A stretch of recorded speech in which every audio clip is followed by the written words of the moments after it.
Jorge González, que ya está con nosotros. Me permitiré leer una breve, muy breve semblanza de él. ¿Quién es Jorge Arturo González Ruiz?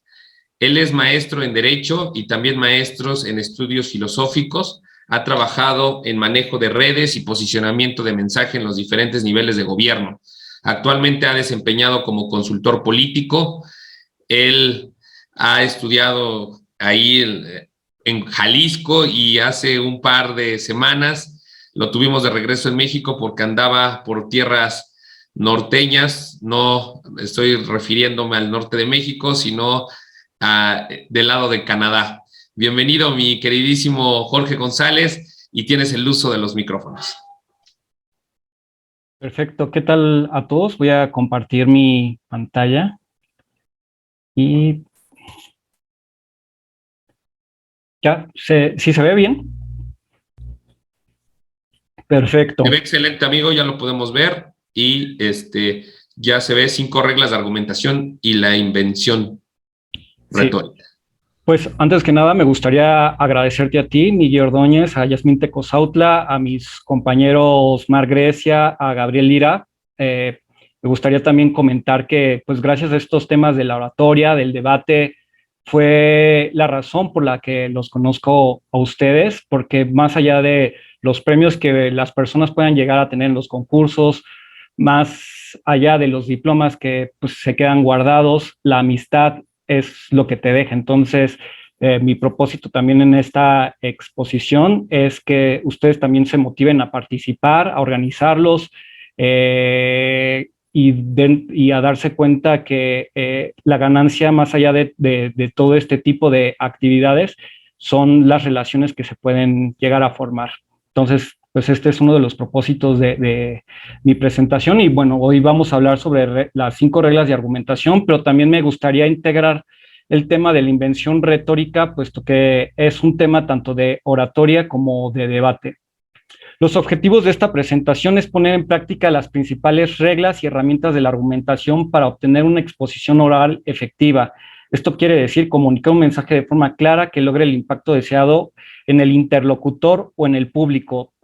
La argumentación es muy importante, no solamente porque algunos filósofos como Wittgenstein han dicho que los grandes problemas de la humanidad son precisamente por problemas de comunicación, desde cosas tan personales como pues una pareja que uno de ellos le pone el cuerno sin su consentimiento a otra, probablemente la pareja no se hubiera molestado si esto hubiera dicho cuáles son sus intenciones. Y así en planos más grandes podemos darnos cuenta que problemas de la humanidad, como guerras, como el populismo, como la opacidad de los gobiernos, ocasionado precisamente por la falta de transparencia, por la falta de diálogo, por la falta de argumentación, pues produce precisamente este tipo de problemas. ¿Cuáles son los objetivos específicos? Pues transmitir ideas con claridad y coherencia, adquirir soltura y fluidez al hablar en público, desarrollar un pensamiento estructurado y lógico y fortalecer el liderazgo. Pero ante todo esto, ¿qué es la argumentación? ¿Cómo la podemos mejorar? No sé si a alguien del público le gustaría leer este párrafo. Ok. Proporcionar... Sí, lo leo. Sí. Iria García. Iria. Proporcionar premisas de donde se puedan inferir las conclusiones que queremos probar. Graciela F. Ruiz. Argumentación es precisamente que nuestras premisas, es decir, los enunciados que decimos, tengan no solamente coherencia entre ellos, sino lo que vamos a concluir. Es decir, que nuestras ideas tengan coherencia entre ellas y que estas ideas sean claras, que estas ideas tengan relación con el contexto en el que se está realizando y finalmente con lo que queremos expresar al final, que sería la conclusión. Para ello hay 5 reglas que yo considero pertinentes, que son la regla de cantidad, la regla de relación, la regla de calidad, de reconocimiento y de manera. 4 de estas reglas son el filósofo Paul Gris y la otra que vamos a mencionar es de Michel Gilbert. Paul Gris es un filósofo reciente, es un filósofo que debido a sus aportaciones a la filosofía del lenguaje ganó gran reconocimiento, en especial en la teoría del significado y la comunicación. Gris se destaca por formar parte de la pragmática que analiza la manera en que influye el contexto en el lenguaje en una conversación real, a diferencia de la semántica que pretende analizar el significado literal del lenguaje. Como ya lo habíamos mencionado al principio de la presentación, dentro de la filosofía se ha estudiado no solamente la parte continental, es decir, la cuestión de la filosofía política, sino la cuestión del lenguaje. Es tanta la importancia del lenguaje que hay una rama específica de la filosofía que se dedica a estudiar precisamente la argumentación y en especial la parte de los contextos. Hoy en día cada vez tiene más aceptación la parte de estudiar la argumentación desde la parte de los contextos, porque se ha manifestado cómo a través del lenguaje, como reglas de juego, pues las personas cada vez le dan más importancia pues al entorno social, al entorno político, a la cuestión emocional de las personas, y es por eso que cuando ustedes piensen precisamente en oratoria o en debate, piensen en el contexto, ya sea para poder utilizarlo como herramienta de ejecución en sus discursos, como una herramienta de oportunidad en su vida cotidiana, pero de esto ahorita en un momento lo vamos a desarrollar. La primera, máxima de cantidad. Haz tu contribución tan informativa como se requiera para los propósitos de intercambio informativo y no hagas tu contribución más informativa de lo necesario. Por ejemplo, un ejemplo en la vida cotidiana que muchas veces nos puede llegar a pasar es que una persona nos hable por teléfono y nos invite a una fiesta y nosotros le decimos, estamos ocupados, no podemos, y de repente nos empieza a volver a llamar y nos dice, no, pues es que aquí haces falta y va a estar muy bien, y nos vuelve a llamar y nos sigue argumentando. ¿Qué es lo que esta persona nos argumenta sin decirnos precisamente de lo que está hablando? Pues probablemente al invitarnos tantas veces y al hacer tanta inferencia en asistir a la fiesta, probablemente nos esté diciendo entre líneas que la fiesta no está tan buena y que por eso es necesario que vayamos. Pero, ¿qué pasa, por ejemplo, cuando en una conferencia una persona quiere realizar una pregunta y se empieza a extender más allá del tiempo permitido? Pues esta conferencia se vuelve aburrida, las personas empiezan a perder el interés, incluso los ponentes, pues ellos mismos se pueden llegar a cansar. Como mencionó Marc Grecia hace unos instantes, la atención de las personas cada vez se disminuye más. Es por eso que tenemos que ser lo más breves y concisos posibles, tanto en el momento en el que hablamos con alguien, en el momento que le hacemos una invitación, en el momento que formulamos una pregunta, en el momento que vamos a dar una conferencia, tenemos que ser muy puntuales, porque entonces la gente va a darse cuenta, uno, que no estamos preparados, dos, que probablemente no tenemos con mucha claridad de lo que estamos hablando, y tres, puedes llegar a cansar a las personas con las que te estás relacionando. La segunda máxima de relación, ustedes tienen que ser relevantes y decir cosas relevantes. Es decir, por ejemplo, si nosotros queremos invitar a una persona a dar una conferencia, pues, o queremos de alguna forma acercarnos con un diputado, probablemente él no nos va a contestar las llamadas o probablemente hay una lista de espera de personas que quieren hablar con él. Sin embargo, si nosotros utilizamos el contexto adecuado, podemos generar ese acercamiento para hablar muchas veces con las autoridades que están ocupadas. Es decir, ¿cuál es el contexto político? Pues a lo mejor a este diputado, a este regidor o a esta persona política le gusta mucho pues los foros, los espacios de atención, entonces voy a organizar algún evento en el cual lo voy a invitar y probablemente sea más fácil que a mí me acepte la entrevista. Otro ejemplo que les puedo dar en su vida cotidiana es muchas veces cuando se hace una solicitud de empleo, pues las personas mandan correos, mandan su CV y al cabo de 6 meses no tienen respuesta.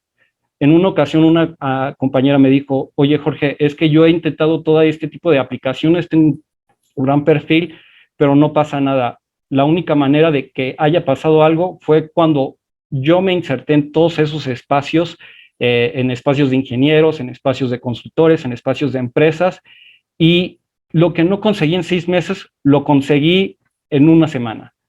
Y esto fue precisamente porque yo aproveché el contexto, yo hice cosas que las demás personas no hacían y me volví relevante en aprovechar esa oportunidad. Por ejemplo, otra manera o otro ejemplo de cosas relevantes es cuando ustedes están en una conferencia y toca la sesión de preguntas. Y de repente una persona empieza a hablar de un tema que no tiene nada que ver. Un ejemplo sería, recientemente diversos líderes de opinión fueron a dar una conferencia del cambio climático y esta conferencia fue patrocinada por Coca-Cola. Una pregunta pertinente sería, ¿cuál sería el papel de los jóvenes en apoyar el cambio climático? ¿Cuál sería el papel del gobierno? Pero hay personas que en muchas ocasiones, por buscar protagonismo, mencionan cuestiones que no tienen nada que ver. Por ejemplo, que preguntara sobre las recientes elecciones en Estados Unidos. Entonces, se pierde ese proceso de juego de comunicación porque no tiene relación lo que está diciendo la persona con la parte de lo que se está hablando. Es por eso que es tan importante no solamente ser relevante, sino las cosas que mencionen tienen que ser relevantes. Máxima de modalidad, evitar las expresiones oscuras o complicadas, evitar la ambigüedad y ser ordenado. En muchas ocasiones o últimamente se está poniendo de moda utilizar muchos anglicismos, utilizar palabras como target, engagement, SEO, etcétera, pero esto precisamente sucede porque no tomamos en cuenta que muchas veces las personas con las que estamos hablando no tienen el mismo conocimiento o el mismo uso tan generalizado de estas palabras. Entonces, lo que puede pasar como argumentación es precisamente que no te pueda llegar a entender, no puedas llegar a tener esa empatía con las personas y finalmente tu idea termine pues siendo una cuestión subjetiva que cada persona termine entendiendo entendiendo alguna cosa particular de acuerdo a su propia experiencia. Entonces, probablemente tu mensaje no llegue de la manera que tú quieres y esto te puede ocasionar de la misma forma que no tengas esa empatía que muchos políticos carismáticos logran hacer al momento de poder mantener un diálogo. Máxima de calidad. No digas aquello que crees que es falso, ni digas aquello por lo que no tienes pruebas adecuadas. En diversas ocasiones lo que llega a pasar en los debates es que a veces puede que haya personas más preparadas que otras y para contrarrestar los argumentos con quien se está debatiendo se llega a decir las mentiras. Esto es un problema muy grande porque no solamente tarde o temprano se va a mostrar cómo es que tú no tenías la suficiente evidencia, tú no tenías las suficientes pruebas para sostener tus premisas. Entonces, una mentira se va a terminar tapando con otra mentira y posteriormente va a perder calidad tu mensaje. Entonces, lo peor que puedes hacer es llegar a mentir al momento de tener una conversación, ya sea en tu currículum vitae, ya sea en tu vida cotidiana, al momento de relacionarte con otras personas, porque tarde o temprano se van a dar cuenta y esto no solamente va a hablar mal de ti, sino también se vuelve una práctica cotidiana que puedes llegar a hacer en tu parte laboral y puede llegar a meterte no solamente en problemas a ti, sino a las personas que te rodean. La siguiente máxima que me gustaría compartir es de Michel Gilbert, también es un profesor y un académico muy importante. Él asistió a la Universidad de Waterloo y es doctor en filosofía.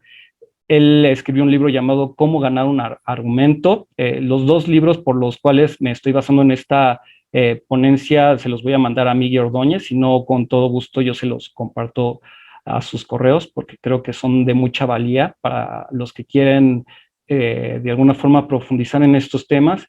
Y bueno, la contribución de Gilbert es la información en los argumentos no se intercambia a través de declaraciones, sino a través de mensajes que incluyen un significado familiar, de contexto, de relaciones de poder e instituciones. Es decir, nosotros tenemos no solamente que utilizar el contexto como herramienta nuestra a nuestro favor, sino también tenemos que crear situaciones de contexto que nos favorezcan. Por ejemplo, en planos ordinarios, yo quiero ser amigo de tal orador o de tal participante de debate, pero no sé cómo llegar a hablar. ¿Qué es lo que voy a hacer? Pues aprovecho el contexto que es precisamente el concurso y pues puedo llegar y hablarle de, oye, ¿qué tal? Me gustó tu intervención, ojalá podamos discutir. Y bueno, allí es un claro ejemplo de cómo tú estás aprovechando el contexto y no simplemente estás llegando con un hola que a lo mejor se queda en un tiempo de silencio y en lugar de hacer más cómoda la conversación, estás generando condiciones de tensión que no generan empatía.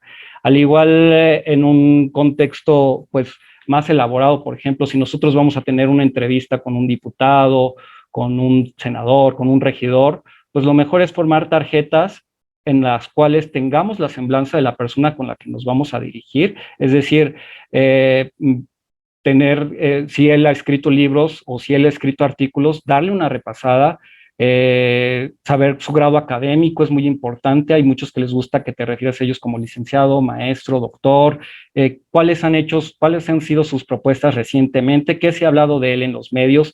Tener todas esas tarjetitas nos van a ayudar a no solamente llegar con las manos vacías y decirle, oiga, pues últimamente ha llovido mucho, ¿no?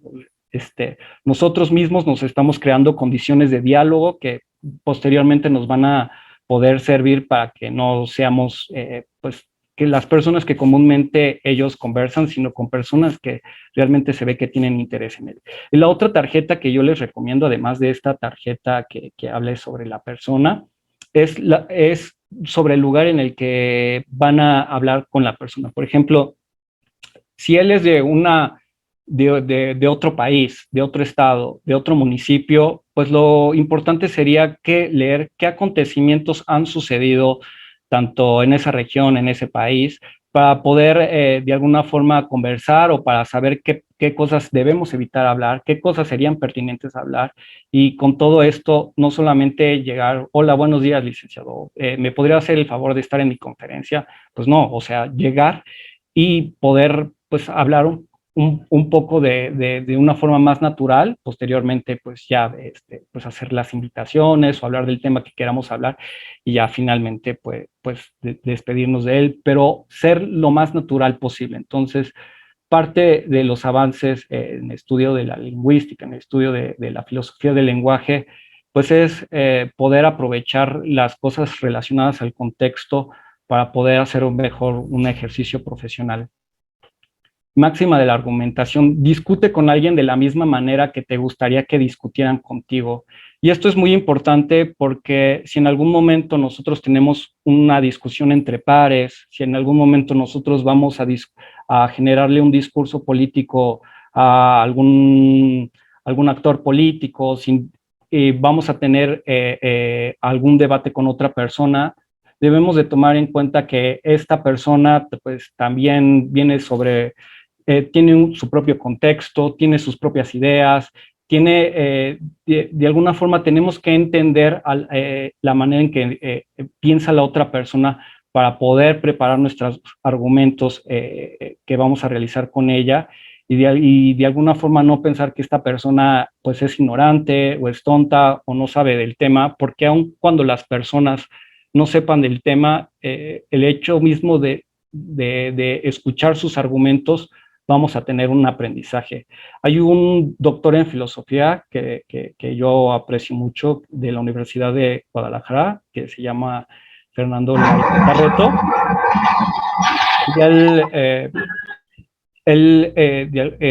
Si gustan ver videos también de él, que da muy buenos consejos de argumentación. Él lo que menciona es que al momento de que nosotros pensamos que la otra persona es ignorante, es tonta, etcétera, nosotros ya estamos perdiendo el debate, porque cuando nosotros ganamos un debate, paradójicamente estamos perdiendo, porque no estamos aprendiendo nada. La manera de poder aprender precisamente, y es donde surge esta paradoja, es cuando la manera de ganar tú puedes ganar el debate, pero el verdadero aprendizaje es más allá cuando lo pierdes, cuando cedes a las ideas de los demás, en cuanto aprendes por qué piensan así, cuál fue la motivación de pensar así y por qué es que están discutiendo de esta manera. Esta máxima se compone de cuatro puntos importantes de ser razonables, de entender el contexto en el que discutimos las cosas. Por ejemplo, cuando tenemos una discusión con un amigo debemos de recordar que pues es más importante, más allá de la amistad, más allá de la discusión, la amistad, y que tenemos que hacer una balanza. Si nosotros queremos ganar el argumento, como sea, por el simple hecho de ganar, sin darnos cuenta que esto puede hacernos perder la amistad, pues yo creo que en ese caso no tiene ninguna importancia la discusión. Por eso es tan importante ponernos en los zapatos del otro, ponernos en las cabezas del otro, empatizar, y de esta forma incluso nos puede ayudar a tener una mejor línea argumental. No ser dogmáticos. En muchas ocasiones podemos tener muy buenas palabras, podemos tener un buen desarrollo académico, sin embargo, el ser dogmático, que quiere decir estar cerrado o no estar abierto a otras ideas, nos puede llegar a ocasionar que tengamos problemas para preparar discursos, para preparar otras vías y otras formas de pensamiento a la manera de razonar o de argumentar. Entonces, al momento de debatir tenemos que estar, al momento de debatir, de discutir, tenemos que estar con la apertura de que, pues sí, debemos de ceder en algunas ideas para poder entender cuáles son las motivaciones de la otra parte, y sobre todo escuchar. Muchas veces cuando estamos debatiendo, muchas veces cuando se discute, estamos pensando inmediatamente en qué respuesta voy a dar, en qué manera lo voy a exhibir, en qué manera lo voy a contradecir, y esto, pues en lugar de causarnos beneficios, como ya lo había mencionado, pues nos va a causar más perjuicios, porque realmente una parte pues bonita de poder discutir es que las dos partes se vayan con un crecimiento intelectual, que los dos aprendan y que los dos formen una especie de diálogo, porque en el momento en que no escuchas a tu pareja, en el momento en que no escuchas a tus empleados, en el momento en que no escuchas a las otras personas pensando en que tú tienes la razón, ahí tú te estás cerrando una ventana de oportunidad para mejorar las condiciones en las que vives. Y sobre todo, ser empático, entender que muchas veces la forma de pensar, la forma de argumentar, la forma de comportarse de las personas puede tener como base, puede tener como un pasado pues difícil, o puede tener o puede ser producido por falta de educación, por falta de oportunidades, por diversas problemáticas. Es por eso que tenemos también que ponernos en los zapatos del otro, y poniéndonos en los zapatos del otro es como podemos entender su manera de pensar. Probablemente ser empático suene de alguna forma a cliché, pero en los últimos años las políticas públicas, la filosofía ha retomado una figura llamada otredad. Si después la quieren buscar y profundizar, probablemente las personas que estén o que tengan una formación de feminismo o de género la hayan escuchado, porque es algo que refiere mucho Simone de Beauvoir en El segundo sexo, y prácticamente la otredad es entender al otro, pero a través de la forma en que él se concibe a sí mismo, no solamente reconocer sus subjetividades por lo que es nuestra experiencia, por lo que hemos vivido, sino también entender a otro a través de lo que él habla, la forma en que él se percibe, la forma en que él quiere ser escuchado. Y esta misma perspectiva de pensamiento ha ocasionado que en las políticas públicas pues ya se tomen en cuenta pues a las comunidades indígenas para poder votar, ya se tomen en cuenta políticas públicas para la paridad, ya se tomen en cuenta políticas públicas para personas con discapacidad, porque ya se está entendiendo al otro de acuerdo a la forma en que se percibe, a sus propios problemas, a sus propias subjetividades. Y por eso es que es tan importante la empatía, no solamente en la parte argumental, sino al momento de pensar cuando vamos a hacer leyes, discursos, políticas públicas, etcétera. Y bueno, no sé si hasta aquí alguien tenga alguna pregunta o si quiere que regresemos a alguno de los puntos y demos más ejemplos. No, nada. Ok, vi que alguien levantó. Vamos bien, amigo. Nada más en los comentarios, Margarita Esther menciona, gracias, me interesa la información y aprecio que nos los envíes por correo. Y también nos comenta Sonia Angélica Rivas, y sobre todo considero que aprender a comunicar asertivamente es fundamental. Y Jorge Gómez acaba de levantar la mano. Adelante, Jorge. Gracias. Me llama mucho la atención el apartado número 3, la calidad. Solo hay que decir lo que se puede probar y evitar lo que es falso. ¿Cómo se llama el fenómeno en donde aunque en los días actuales se demuestra la verdad, técnicamente no pasa nada? Gracias. Wow, creo que tu pregunta es muy interesante. Hay un libro que a mí me llama mucho la atención, que se llama El mundo y sus demonios, de Carl Sagan.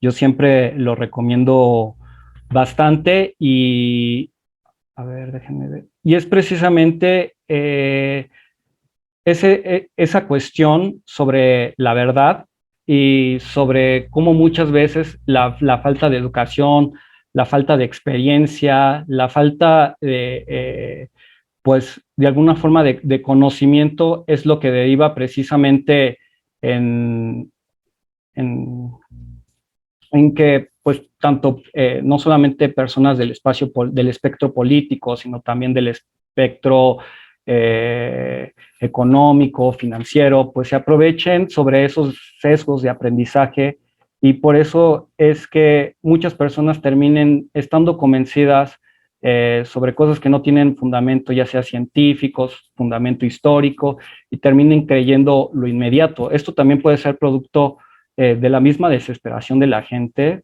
de la necesidad de inmediatez de respuestas, de soluciones, y que se perciba de alguna forma más viable el poder tener esas respuestas que muchas veces el populismo ofrezca, a pesar de que pueda tener consecuencias negativas o peores, que respuestas que probablemente no gusten o que no satisfagan a las personas, pero que tengan más relación con la realidad.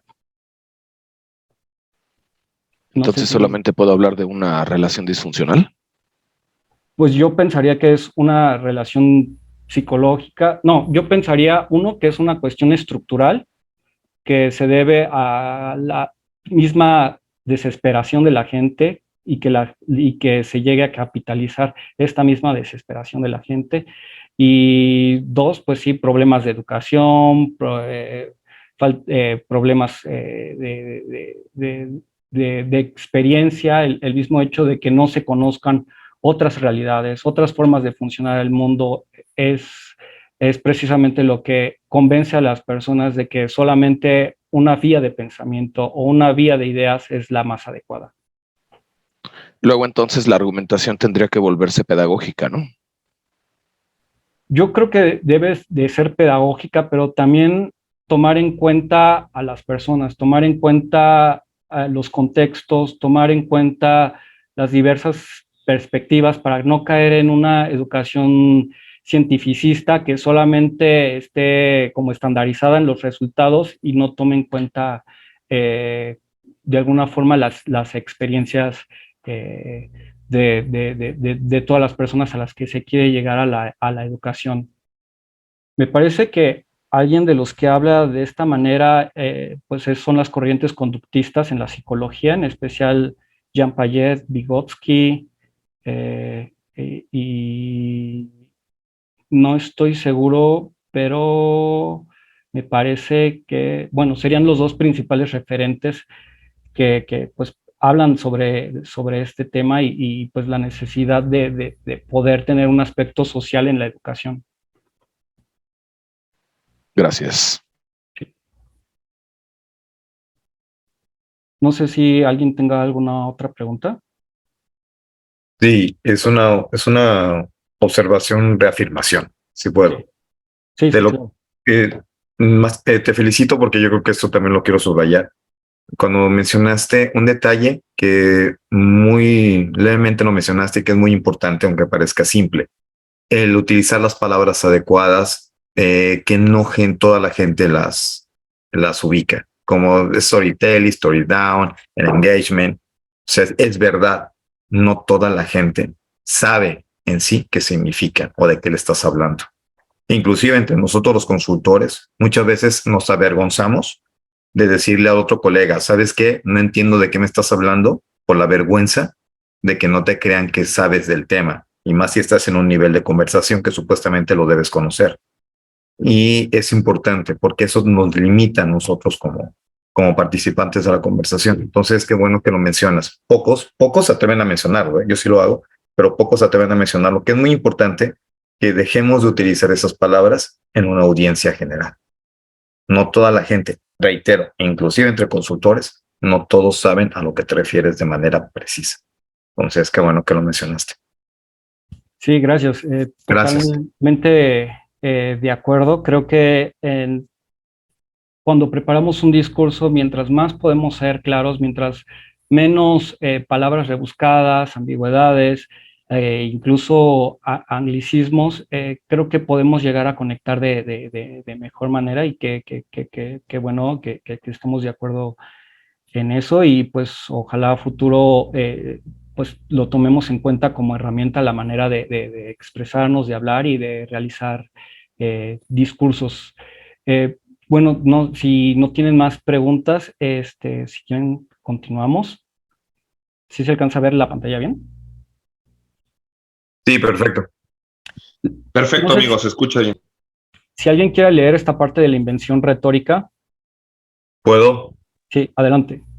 La invención retórica. La retórica es un sistema de lenguaje mediante el cual se puede adquirir la capacidad de hablar y escribir sobre asuntos públicos. De Elena Bernstein. Pues en resumidas cuentas, la retórica son las líneas discursivas que nos van a ayudar a transmitir un lenguaje. Entonces, tratar de ser lo más claro en este sentido es las partes de las líneas discursivas. Pero ¿cómo a poder desarrollar la retórica? Hay 5 puntos importantes que tenemos que tomar en cuenta. Uno de ellos es la invención, otro la disposición, la elocución, la memoria y la acción.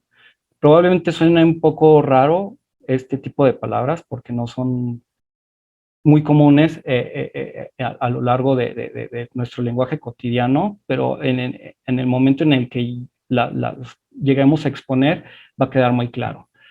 Invención, ¿qué es la teoría del discurso? ¿Qué quiero comunicar? ¿Por qué lo quiero comunicar? ¿Qué resultado quiero obtener?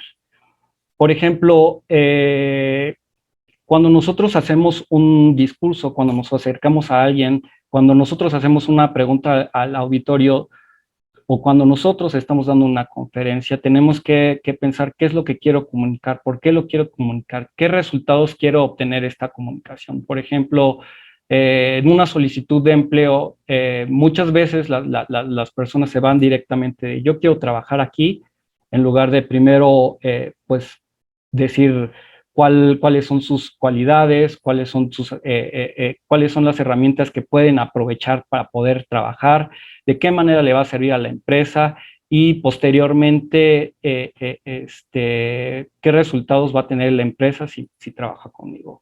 Cuando nosotros invitamos, por ejemplo, a un político, a un académico, a alguna figura para que dé una conferencia con nosotros, y nosotros queremos llegar a hacerle la invitación, primero tenemos que tener nuestro guión y saber cómo le quiero manifestar la invitación, por qué es importante que esté presente con nosotros y cuál va a ser el resultado, de qué va a ganar él, qué voy a ganar yo con esa invitación.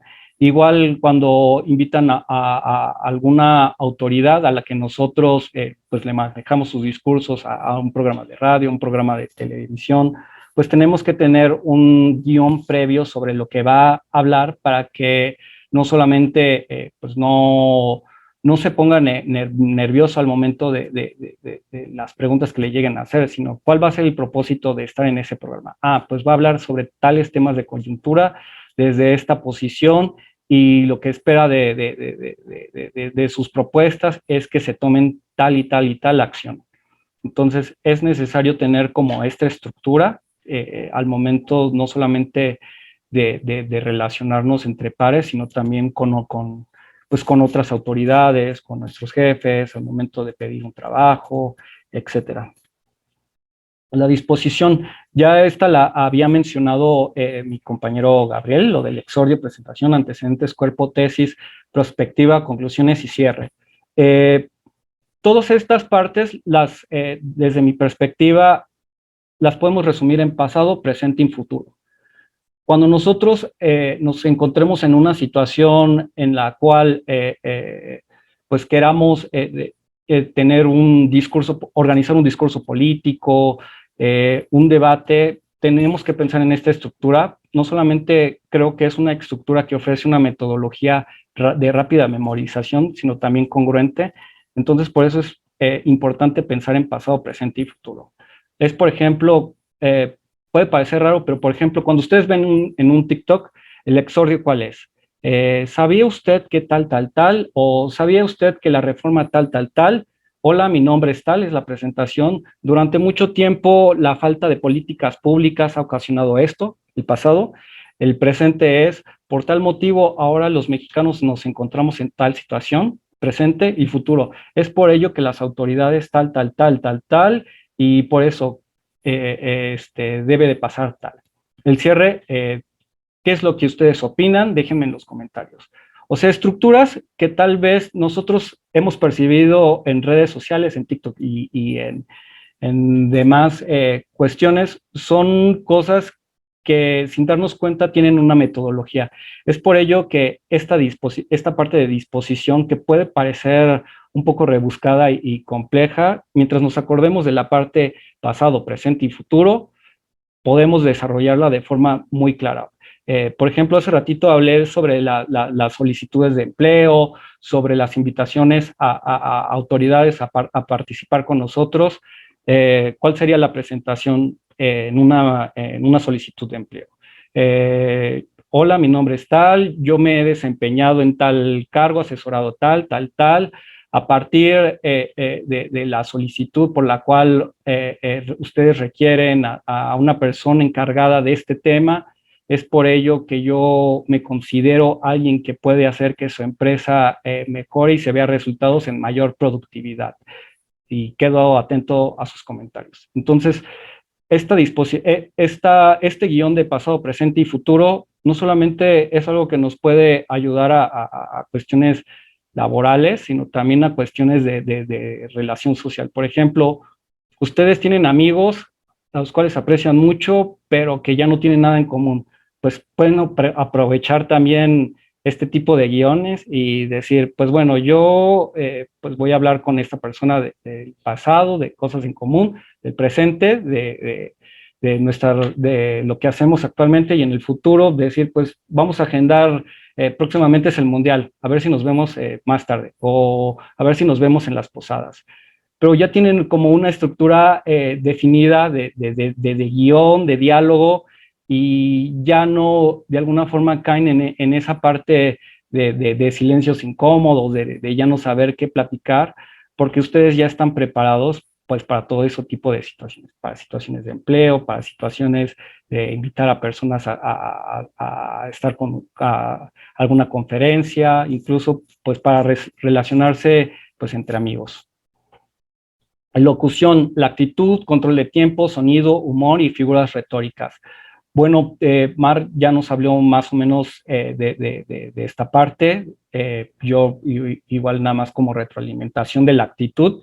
Yo creo que debe de ser muy acorde. Por ejemplo, si tú hablas de un tema delicado, pues empatizar con el público y de alguna forma sentir que ese tema delicado del que estás hablando. Por ejemplo, si tú hablas de la delincuencia, pues no va acorde con la actitud poder reírte de la audiencia, reírte del tema, minimizarlo, decir, pues es que si en tal país ocurre esto, en el mío ocurre tal, o en tal estado ocurre esto, y en el mío ocurre todavía peor, entonces lo estoy minimizando. No, la actitud es tomar en cuenta que aunque sea un solo delito, aunque sea una sola situación lamentable, esa misma situación es ya una situación de tristeza. Entonces, así como empatizamos con situaciones tristes, también si hablamos de temas felices, y si hablamos de temas empáticos, tenemos que ponernos en la situación, sentirla y poder empatizar con esa actitud para poder transmitir esa empatía a la audiencia. El control de tiempo es muy importante. Muchas veces tenemos el tiempo definido cuando damos una conferencia, cuando vamos a asesorar a alguien, probablemente nos den media hora, una hora. Entonces, con la estructura de pasado, presente y futuro, podemos calcular el tiempo de, mira, en introducción 20 minutos, en presente 20 minutos y en futuro en tu propuesta otros 20 minutos. Si te pasaste de introducción 25 minutos, réstale a lo otro y trata de controlar tu tiempo para que no te vayas a perder, no vayas a decir cosas de más y puedas ser lo más claro posible. El sonido, otra cosa que también es muy importante, ya sea en auditorios, ya sea en llamadas por Zoom, es muy importante que tengan claro que hagan una prueba de sonido antes, que prueben los micrófonos, que vean los elementos exteriores, porque no solamente pues es los medios del lugar, sino los exteriores, si hay construcciones, si va a haber algún evento lateral al que ustedes van a realizar y que termine interfiriendo el juego de comunicación y al final pues repercuta en el discurso que vayan a dar. Por ello es tan importante revisar el sonido, el humor, como ya lo mencionó Mar, es muy importante pues de vez en cuando mencionar chistes, anécdotas, pero cosas relacionadas con el tema que se está discutiendo. Por ejemplo, si es un tema delicado y de repente manejar el humor, pues de alguna forma sería contraproducente. Entonces, es tratar de adecuar el humor en la situación, en alguna situación particular. No es un ejercicio fácil, es un proceso que se tiene que tener práctica, tacto, que si en alguna ocasión, en alguna conversación ven pues esta cualidad, pues darse cuenta de la manera en que se realizó para poder aplicarlo pues en sus discursos. Y finalmente las figuras retóricas, por ejemplo, muchas veces las figuras retóricas, si bien pueden parecer o pueden darle un poco de complejidad al discurso, cuando se emplean de manera adecuada, pueden darle mayor formalidad. Por ejemplo, algo que escucho mucho a Lorenzo Córdoba cuando habla de instituciones, habla de andamiaje institucional. Entonces, se puede entender que como andamiaje institucional, las instituciones van engranadas y hacen que funcione todo un sistema, pero gracias a que hay aparatos relacionados entre sí para que se pueda dar de manera efectiva. Entonces, es importante, sí, utilizar las figuras retóricas, pero también es importante saber de qué manera utilizarlas para no caer en un discurso complejo.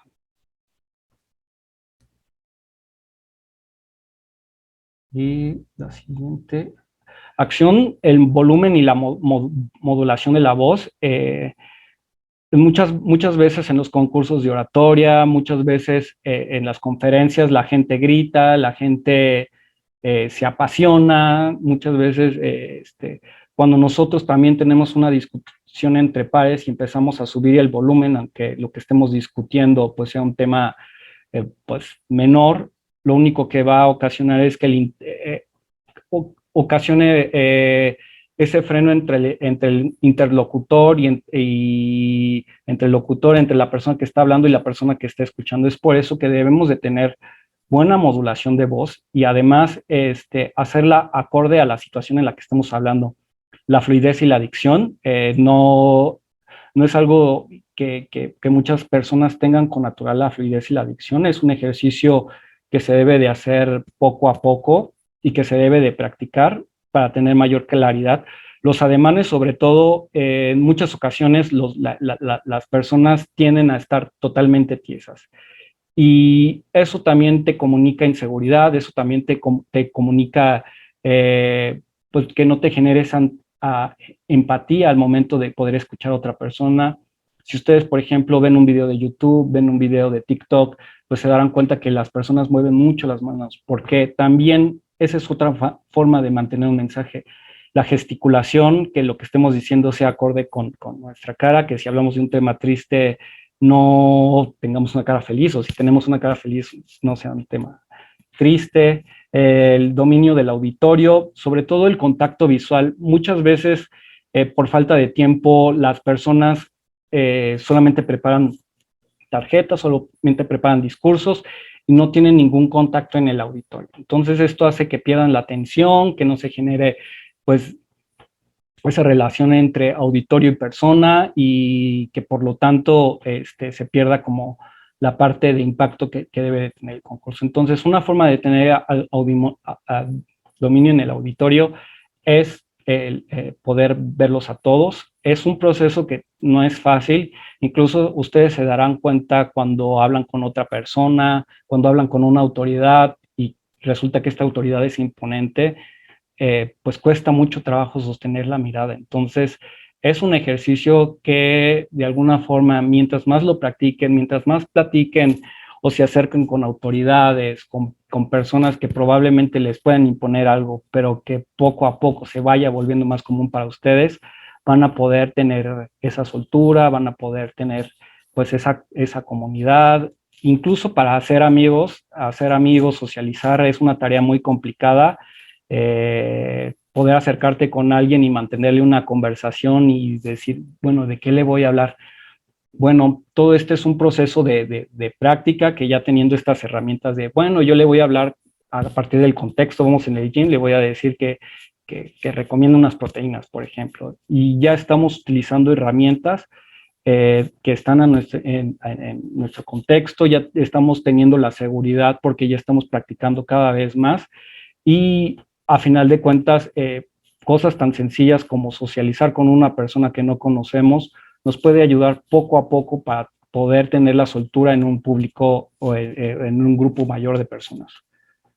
Consejos adicionales. Bueno, algo que es muy útil y que comúnmente se utiliza tanto en los certámenes de debate como de discursos es el uso de falacias y el combate de nervios.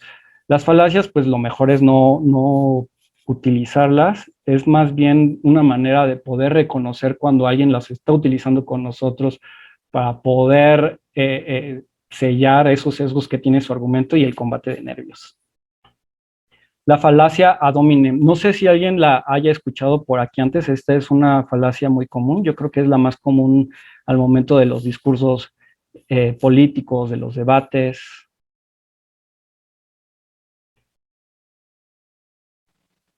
Sí, es cuando se va sobre una personalidad específica, ¿no?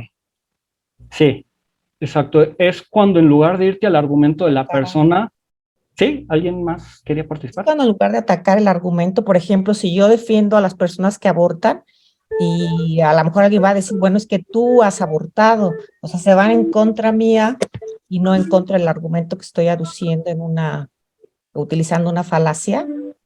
Sí, totalmente. Es eso, que en lugar de irte hacia el argumento, decir, por ejemplo, lo que tú mencionaste en Graciela Hierro, por ejemplo, decía que las mujeres podían ser feministas y estar en contra del aborto, y lo dice en Ética del Placer.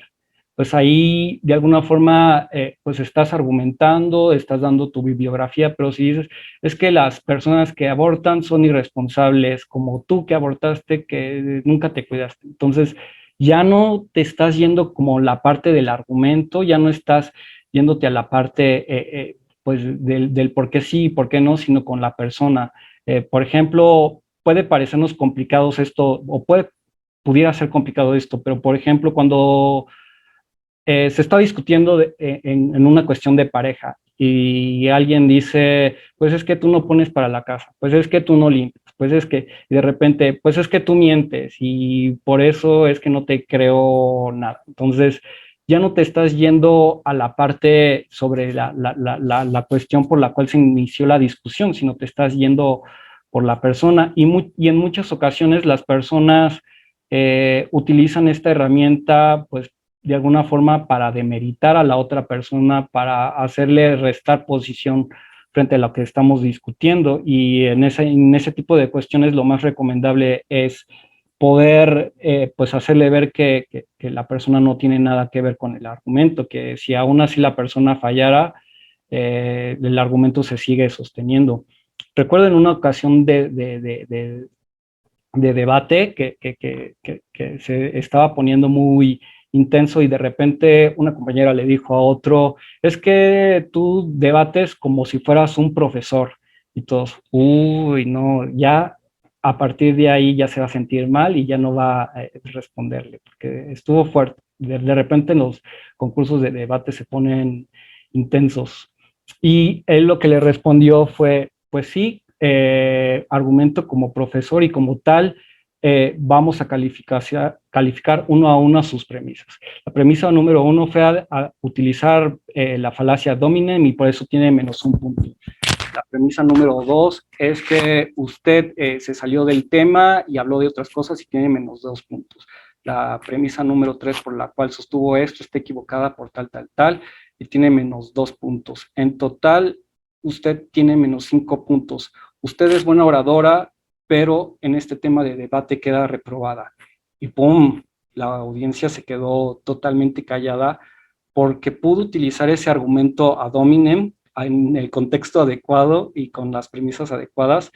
Y pues bueno, probablemente no es fácil cuando alguien utiliza un argumento ad hominem en contra pues de las personas que nosotros representamos o de nosotros mismos, porque es un ejercicio también de inteligencia emocional y de poder sacudirte todo lo que te digan, en especial si se interesan por estar en la política, porque probablemente casi todo lo que les argumenten vayan a ir en ese sentido. Entonces es muy importante reconocerlas, reconocer que no se van sobre las premisas, nuestras ideas y lo que defendemos, sino con la persona.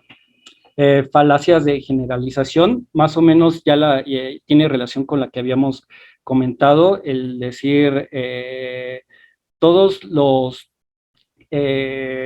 las personas que les gusta el fútbol están en contra de los derechos humanos porque en Qatar se va a hacer el mundial.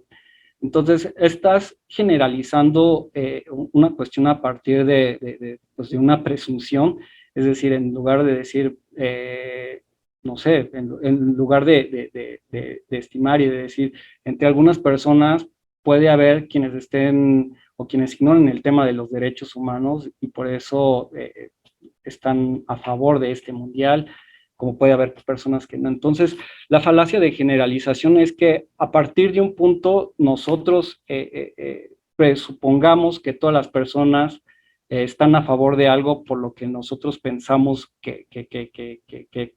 por lo cual es la razón. Por ejemplo, todos los que compran iPhone no saben de tecnología a diferencia de los de Android.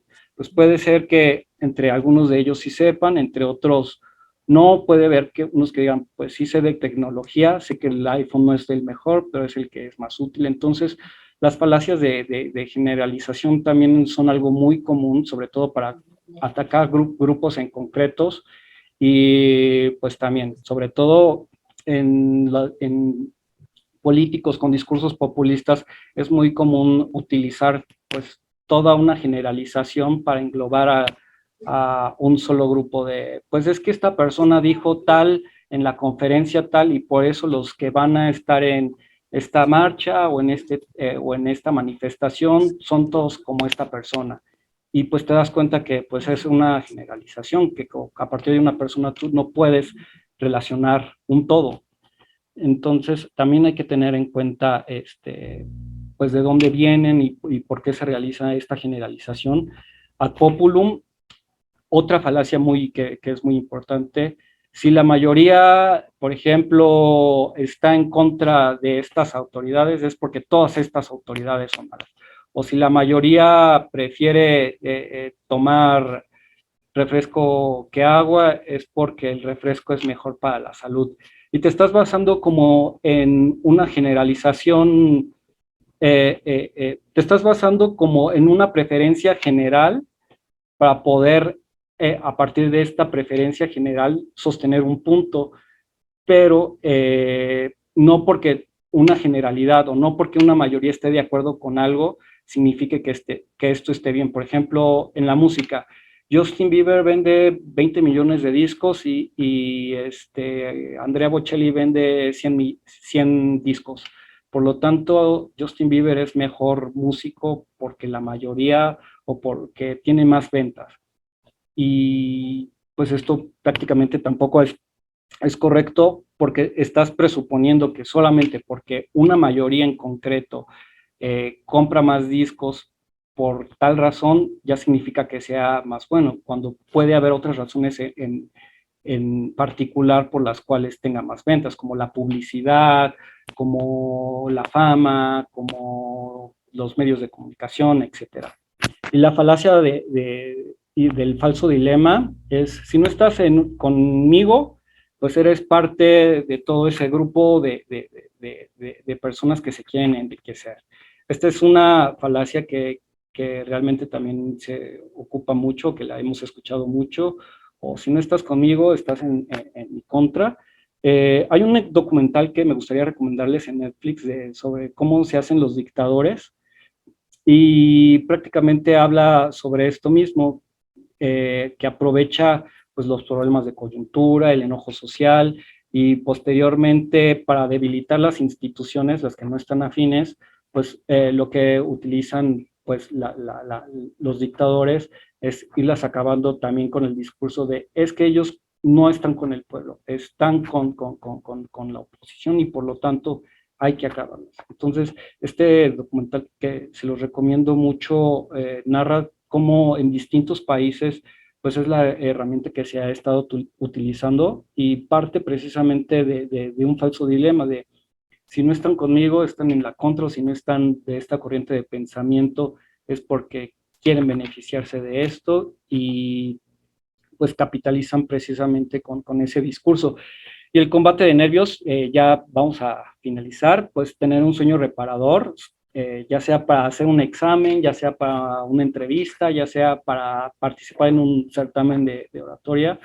Si ustedes no duermen bien, debido a que están estudiando, a que están todos estresados, probablemente no tengan un desempeño adecuado al momento de participar. Entonces, lo más recomendable es el día anterior relajarse, no pensar en nada de eso, y estar preparados al día siguiente para tener pues mayor claridad, mayor agilidad, mayor destreza al momento de participar, ya sea en un concurso, ya sea en un debate, ya sea el momento de asesorar a alguien, darle esta recomendación, llegar con antelación al lugar. Muchas veces los espacios públicos, muchas veces los foros que nos prestan, muchas veces el auditorio, pues hace falta gente, hace falta sillas, hacen falta pues adornos para que no se vea pues vacío el lugar. Entonces es lo que llaman en muchas ocasiones la avanzada: llegar desde antes, ver qué hace falta, qué se necesita, en cuánto tiempo, cuánto va a costar, y poder, de acuerdo a nuestras circunstancias, poder mejorar esos espacios. Si es nada más para un concurso, si es para un certamen de oratoria, debate, etcétera, pues llegar al lugar, ver el espacio, ver si es en atril, si es sentado y con una mesa. Todo esto nos va a ayudar a prever el contexto en el que vamos a participar, y pues también nos va a dar mayores estrategias al momento de hablar. Y sobre todo, pues muchas veces cuando estamos nerviosos o cuando hablamos mucho, pues se nos empieza empezamos a tener quebrar la garganta, a resecar. Entonces es importante tener una botella de agua, un dulce, y pues esto nos va a ayudar a tener de alguna forma mayor fluidez al momento de hablar. Y finalmente, pues la conclusión es que la argumentación es un elemento imprescindible de la comunicación, la forma ideal de comunicar ideas con sentimientos, de generar confianza con la audiencia, y finalmente de entender la esencia misma de la humanidad, pues como señalaba Pericles, es difícil hablar con mesura cuando la presunción de la verdad apenas se puede establecer. Y no sé si tengan alguna pregunta hasta aquí, si quisieran retomar algún punto, que lo discutamos.